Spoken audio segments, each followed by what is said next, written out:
250,000. That is incredible. It didn't cost quite that much, but at £112,000, still incredible for a makeover.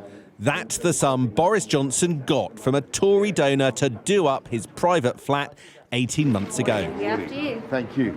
Today at a vaccine centre in Northampton, trying to move on from that episode as more embarrassing details surfaced into how he came by a six-figure sum, which he was later forced to repay. He was accused of undermining trust in government by failing to hand over embarrassing private messages between him and the donor, the Prime Minister, unrepentant. I followed the ministerial guidance at all times.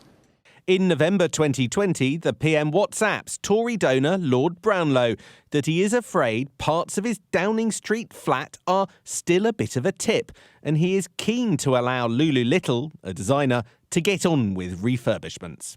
Of course, Lord Brownlow replies, get Lulu to call me and we'll get it sorted ASAP. Before adding, approval is a doddle, as it's only me and I know where the money will come from. So as soon as Lulu calls me, we can crack on. Ethics advisor Lord Geidt was initially told these exchanges never happened, but when a separate investigation uncovered their existence, he nearly quit.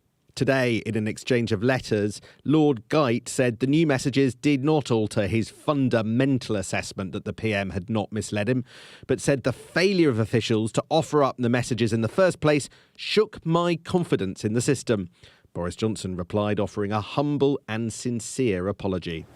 Boris Johnson was cleared today because he managed to convince his ethics advisor that he had no idea that the Tory donor he was asking for help with the flat refurbishment would also end up writing the cheques for it. But he did know that Tory donor wanted something, help setting up a new great exhibition. And when he asked for cash, he offered to help with that. Everybody wants favours from a Prime Minister, but the wealthy aren't meant to be top of the queue for them. I think there were really big questions to ask about what exactly the Prime Minister was promising that Conservative donor and why he seemed to be spending time as the Prime Minister supporting the pet project of a Conservative donor.